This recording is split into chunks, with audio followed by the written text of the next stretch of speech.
मैं आज मौला अली के कुछ कॉल पढ़ रही थी, तो एक कॉल ऐसा आया जिसके ऊपर ना मैं थोड़ी देर के लिए थम गई। और मैंने सोचा क्यों ना ये कॉल आप लोगों के साथ भी शेयर किया जाए और इसके ऊपर बात की जाए। तो ये कॉल कुछ इस तरह है कि मौला अली फरमाते हैं कि अगर तुम किसी को धोखा देने में कामयाब हो जाते हो तो ये ना समझना कि वो बेवकूफ़ कितना है, बल्कि ये सोचना कि उसे तुम पर इत्तबार कितना था।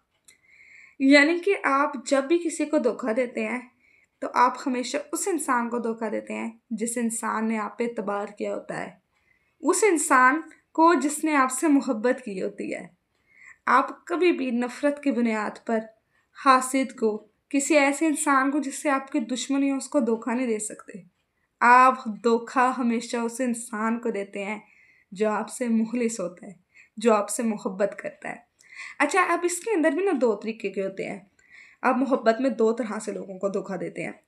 एक वो इंसान जो आपसे मोहब्बत करता है, वो इस बात पर यकीन नहीं कर सकता कि उसको आप धोखा दे सकते हैं, इसलिए आप उसको बड़ी आसानी से धोखा दे लेते हैं।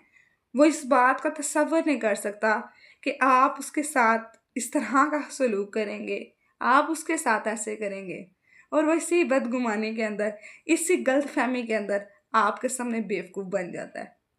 और दूसरा, वो जानता होता है कि आप उसको धोखा दे रहे हैं और वो धोखा खा लेता है, सिर्फ इसलिए क्योंकि वो आपसे मोहब्बत करता है, इसलिए कि वो आपके साथ रहना चाहता है, इसलिए कि वो आपके साथ मुखलिस है, इसलिए कि वो आपसे प्यार करता है।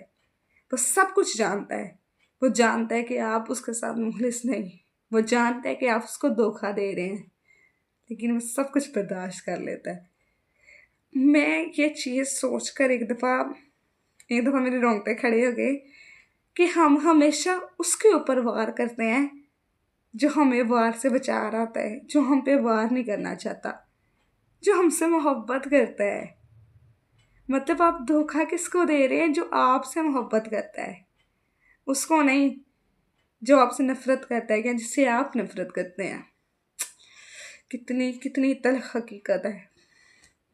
और कहने वाले ने भी क्या कह दिया।